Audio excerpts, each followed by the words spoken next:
जनधन खातों में बड़ा संकट। 14 करोड़ अकाउंट हुए इनएक्टिव। क्या आपका खाता भी हो सकता है बंद? दोस्तों, जरा एक पल के लिए सोचिए, अगर कल सुबह आपके मोबाइल पर सरकारी योजना का पैसा आना बंद हो जाए, अगर गैस सब्सिडी, पेंशन, किसान सम्मान निधि, मनरेगा की मजदूरी या किसी भी सरकारी योजना की रकम आपके खाते में ना पहुंचे, अगर बैंक जाकर पता चले कि आपका जनधन खाता पिछले 2 साल से इस्तेमाल ना होने की वजह से इनएक्टिव हो चुका है, तो क्या होगा? शायद आपको लगे कि ऐसा आपके साथ नहीं हो सकता, लेकिन सच्चाई यही है कि आज भारत में करोड़ों लोगों के साथ यही हो रहा है। जी हाँ दोस्तों, प्रधानमंत्री जनधन योजना, वही योजना जिसने देश के गरीब, मजदूर, किसान, महिलाओं और गांव-गांव तक बैंकिंग की सुविधा पहुंचाई। आज उसी योजना के करोड़ों खाते धीरे धीरे निष्क्रिय होते जा रहे हैं। और सबसे चौंकाने वाली बात पता है क्या है? 1-2 लाख अकाउंट नहीं, 1-2 करोड़ भी नहीं, बल्कि 14 करोड़ से ज्यादा जनधन खाते इनएक्टिव हो चुके हैं। अब सवाल यह है, क्या आपका खाता भी इनमें शामिल है? क्या सरकारी योजनाओं का पैसा रुक सकता है? क्या बैंक आपका अकाउंट बंद कर सकता है? और अगर बैंक खाता बंद हो गया तो उसे दोबारा चालू कैसे करें? आज की इस वीडियो में हम आपको जनधन योजना की पूरी सच्चाई बताएंगे, ताकि गांव का व्यक्ति हो, किसान हो, मजदूर है, बुजुर्ग हो, हर किसी को ये जानकारी समझ में आ सके। तो वीडियो को एंड तक देखेगा, क्योंकि ये जानकारी आपके हजारों रुपए बचा देगी। दोस्तों, साल 2014 में भारत सरकार ने प्रधानमंत्री जनधन योजना शुरू की थी। इस योजना का मकसद था कि देश के हर व्यक्ति के पास कम से कम एक बैंक अकाउंट हो, ऐसा खाता जिसमें जीरो बैलेंस की सुविधा हो, रुपए डेबिट कार्ड मिले, दुर्घटना बीमा मिले, ओवरड्राफ्ट की सुविधा भी मिले, सरकारी योजनाओं का पैसा सीधे खाते में आए। यानी अगर आपके पास पैसे नहीं है फिर भी आप बैंक खाता खोल सकते हैं। यही कारण है कि करोड़ों लोगों ने जनधन खाते खुलवाए। मार्च 2026 तक भारत में लगभग 98 करोड़ से ज्यादा जनधन खाते खुले हुए हैं। ये दुनिया का सबसे बड़ा वित्तीय समावेशन कार्यक्रम माना जाता है। इन खातों में लाखों करोड़ों रुपए जमा है। यानी ये सिर्फ योजना नहीं बल्कि भारत की रीढ़ बन चुकी है। लेकिन अब बड़ा संकट शुरू हो गया है। दोस्तों, जितने तेजी से खाते खुले थे ना, उतनी ही तेजी से अब वे बंद होते जा रहे हैं, निष्क्रिय होते जा रहे हैं। ताजे आंकड़ों के मुताबिक 14 करोड़ से जनधन खाते इनएक्टिव हो चुके हैं। यानी हर खातों में से लगभग एक खाता इस्तेमाल नहीं हो रहा। अब सोचिए, अगर खाता है लेकिन इस्तेमाल नहीं हो रहा तो उसका फायदा क्या? तो ये इनएक्टिव अकाउंट क्या होता है ये जान लो। अगर किसी बैंक खाते में लगातार 2 साल तक कोई ग्राहक लेन देन नहीं करता तो आरबीआई उसे इनऑपरेटिव या डोरमेट अकाउंट मानता है।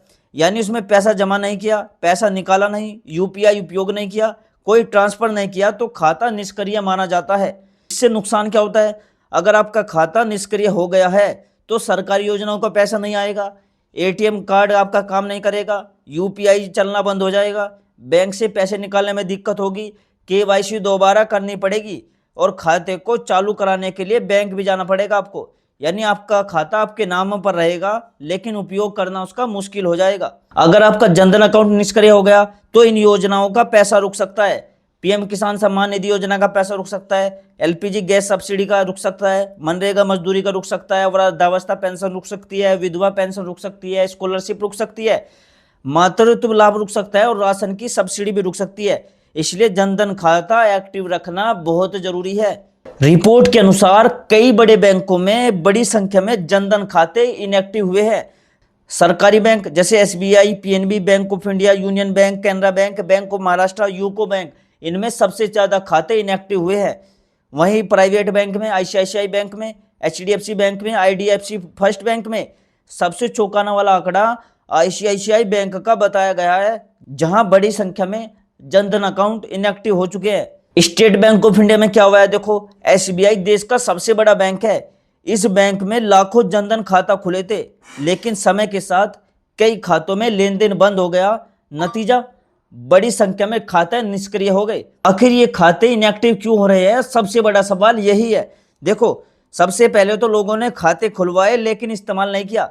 बहुत से लोगों ने सिर्फ योजना के लाभ के लिए खाता खुलवाया था, कुछ समय बाद उसका उपयोग बंद कर दिया। कई लोगों के एक से ज्यादा खाते हो गए। जनधन योजना की शुरुआती दिनों में कई लोगों ने अलग अलग बैंकों में कई खाते खुलवा लिए, बाद में एक ही खाता इस्तेमाल हुआ और बाकी निष्क्रिय हो गए। तीसरी चीज है, केवाईसी अपडेट नहीं कराई। आधार, मोबाइल नंबर, पता या पैन अपडेट न कराने पर खाते में प्रॉब्लम आ जाती है। फिर उसमें अकाउंट आपका इनएक्टिव हो जाता है। चौथा कारण हो सकता है बहुत से लोग अब दूसरे बैंक खाते का उपयोग करने लग गए हों, ये खाता इसलिए इनएक्टिव हो रहे हो। गाँवों में जागरूकता की कमी हो सकती है, कई लोगों को पता ही नहीं होता कि खाता निष्क्रिय भी हो जाता है। क्या सरकार की जो ये योजना है ये असफल रही? नहीं, जनधन योजना के आज भी दुनिया की सबसे सफल योजनाओं में से एक है। सरकार इसी नेटवर्क के जरिए डायरेक्ट बेनिफिट ट्रांसफर यानी डीबीटी करती है, लाखों करोड़ रुपए सीधे लोगों के खाते में पहुंचते हैं। लेकिन चुनौती ये है यहाँ पर कि खाते खुले ही नहीं रहे, बल्कि नियमित रूप से उपयोग भी हो। अब बात करते हैं कि अगर आपका जनधन खाता इनएक्टिव हो जाए तो क्या करें। देखो, सबसे पहले तो घबराने की जरूरत नहीं है, आप बैंक जाकर आसानी से खाता दोबारा चालू करा सकते हो। इसमें आपको आधार कार्ड लगेगा, पैन कार्ड लगेगा, मोबाइल नंबर लगेगा, पासबुक लगेगी। बैंक में जाकर आपको एक एक्टिवेशन फॉर्म भरना होगा, केवाईसी अपडेट करनी होगी, एक छोटा सा लेन देन करना होगा। इसके बाद फिर से आपका जनधन खाता चालू हो जाएगा। अब घर बैठे कैसे पता करें कि हमारा खाता इनएक्टिव हो चुका है या नहीं? देखो, सबसे पहले तो बैलेंस चेक करो, उसका मिनी स्टेटमेंट निकालो, यूपीआई से 1 रुपया भेजो, एटीएम कार्ड का इस्तेमाल करो, बैंक शाखा में पूछो। अगर कोई भी सुविधा इनमें से काम नहीं कर रही है तो खाता आपका निष्क्रिय हो सकता है। अब इस जनधन खाते को सक्रिय रखने का सबसे अच्छा तरीका क्या है? देखो, हर 3 से 6 महीने में 100 रुपये जमा करो या निकालो, यूपीआई से 1 रुपया भी ट्रांसफर करो, तब भी आपका अकाउंट एक्टिव रहता है। बैलेंस टाइम पर चेक करते रहो, बस इतना करने से आपका खाता सक्रिय बना रहता है, एक्टिव रहता है। कुछ लोग ये भी सवाल पूछते हैं, क्या जीरो बैलेंस होने से खाता बंद हो जाता है? नहीं, जनधन खाता जीरो बैलेंस पर भी चालू रहता है। समस्या तब आती है जब आप लंबे समय तक उसमें कोई लेन देन नहीं करते हो। एक और सवाल आता है यहाँ पर, क्या बैंक बिना बताए खाता बंद कर सकता है? आमतौर पर देखो, बैंक सीधे खाता बंद नहीं करता, पहले खाते को डोरमेट करेगा या इनऑपरेटिव करेगा, फिर ग्राहक से केवाईसी या लेन देन करने को कहा जाता है ताकि खाता इनएक्टिव हो। फिर ग्राहक से केवाईसी या लेन देन करने को कहा जाता है ताकि अकाउंट फिर से एक्टिव हो। क्या जमा पैसा सुरक्षित रहता है? हाँ, यदि खाता आपका निष्क्रिय हो जाए तब भी जो आपका पैसा है बैंक में वो सुरक्षित रहता है। किसानों के लिए यह अकाउंट और भी जरूरी है क्योंकि इसमें पीएम किसान की राशि सीधे बैंक खाते में आती है। अगर आपका खाता इनएक्टिव है तो किस्त रुक सकती है, इस चीज का ध्यान रखना। मनरेगा भुगतान और अन्य सरकारी मजदूरी सीधे खाते में आती है, निष्क्रिय खाता होने पर भुगतान रुक सकता है आपका। तो क्या ये 14 करोड़ खाते निष्क्रिय होना चिंता की बात है? हाँ दोस्तों, बिल्कुल चिंता की बात है, क्योंकि इससे पता चलता है कि सिर्फ खाते खोलना काफी नहीं है, उन्हें उपयोग में लाना और सक्रिय रखना भी काफी जरूरी है। यहाँ पर सरकार और बैंकों को क्या करना चाहिए कि जागरूकता अभियान चलाना चाहिए, केवाईसी जो प्रोसेस है वो आसान बनाया जाए, एसएमएस अलर्ट भेजा जाए ग्राहकों को, बैंक मित्रों की मदद बढ़ाई जाए, ग्रामीण क्षेत्रों में सुविधा बढ़ाई जाए, तभी ये जनधन खाते एक्टिव हो सकते हैं। अब आम लोगों को क्या करना चाहिए? देखो, खाते की रेगुलर जांच करते रहो, मोबाइल नंबर उसमें अपडेट रखो, केवाईसी टाइम पर करो, कम से कम साल में कुछ लेन देन तो जरूर करिए, पासबुक अपनी अपडेट कराते रहिए, ठीक है। अगर आपका खाता बंद हो गया है तो क्या करें? देखो, बैंक जाकर केवाईसी अपडेट कराओ, छोटा लेन देन करो, अधिकतर मामलों में आपका खाता दोबारा चालू हो जाएगा। तो दोस्तों, जनधन खाता सिर्फ एक बैंक खाता नहीं है, यह आपकी आर्थिक सुरक्षा है, सरकारी योजनाओं का रास्ता है, आपके परिवार की वित्तीय पहचान है। अगर ये निष्क्रिय हो गया है तो सरकारी लाभ रुक सकते हैं। आज ये 5 काम कर लो, पासबुक अपडेट करो, बैलेंस चेक करो, 100 रुपये जमा करो या निकासी करो, केवाईसी अपडेट करो या मोबाइल नंबर लिंक जांचो। दोस्तों, 14 करोड़ जनधन खातों का निष्क्रिय होना एक बड़ा संकेत है। ये हमें बताता है कि खाता खुलाना पर्याप्त नहीं है, उसे नियमित रूप से उपयोग करना भी जरूरी है, केवाईसी अपडेट रखना जरूरी है। सरकारी लाभ पाने के लिए खाता सक्रिय रहना चाहिए, इस चीज का ध्यान रखना।